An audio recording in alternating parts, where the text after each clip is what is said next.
Good afternoon. It is Friday, September 12th, and we're here for our, in this case, bi-weekly roundup of immigration news. So let's start. On September 8th, the Supreme Court lifted restrictions on roving immigration streets, essentially allowing immigration sweeps, essentially allowing racial profiling in Los Angeles. The decision gives federal agents a lot of latitude now to stop and question people suspected of immigration violations. Obviously, civil rights groups are against this and warn that this is going to lead to extreme racial profiling and completely unchecked discretion. Now, the case does continue on in the lower courts and it is ongoing. So this ruling isn't the last word. It just lifted an injunction. That happened on September 8th. Next, on September 5th or 4th, USCIS agents gained law enforcement powers. So DHS finalized a rule granting certain USCIS personnel authority to make arrests, carry firearms, and execute search warrants. Remember, USCIS is a paperwork agency, and now these individuals who are supposed to be reviewing petitions and issuing green cards are going to be carrying firearms, can make arrests at USCIS offices, and will be trained to handle fraud cases and national security cases. This is clearly a huge expansion of USCIS's role beyond just adjudications and crosses the line into immigration enforcement now. Next, after Judge Chen's September 5th ruling extending TPS protections, a federal court then required USCIS on September 12th to update its website and public materials. The goal is to ensure that employers and agencies are actually honoring valid work authorizations and status protections that have been issued for Venezuelans and Haitian TPS holders. If they don't update this public guidance, then employers don't know that these individuals still have TPS status and still have valid work authorizations.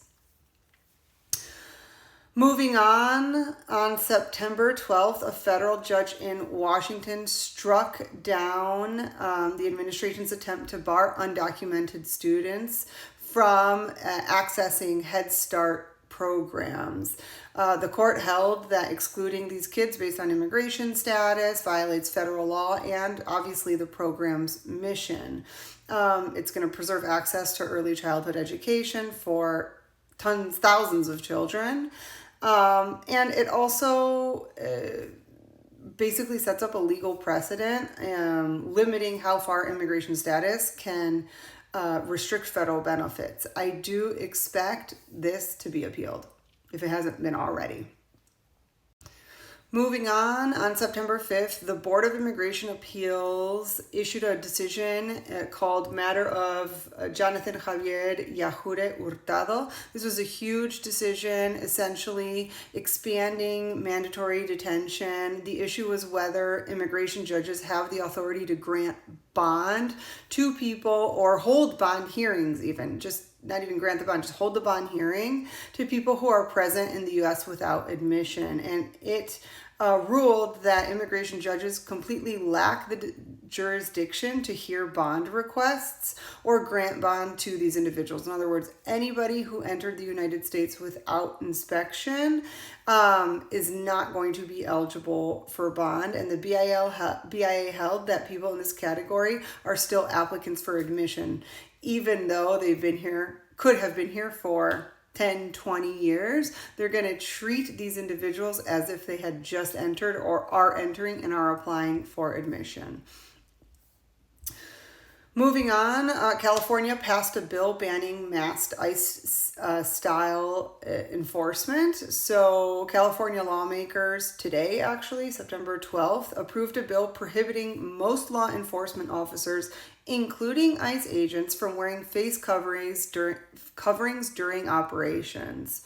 The bill now is going to head to the governor's desk to be signed, but we expect that to go into law swiftly.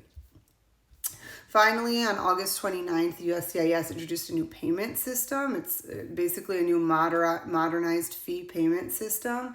It's going to allow people to use direct debit on ACH direct debit on a form, and by October 28th of this year, USCIS will completely stop accepting personal checks and money orders.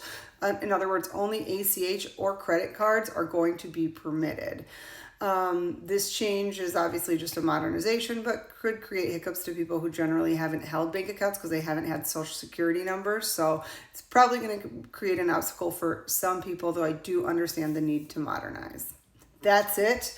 Obviously, a lot more has happened, but these are the big headlines of the week. Give me a follow if you appreciated it, and I'll be back next week or the following for another recap.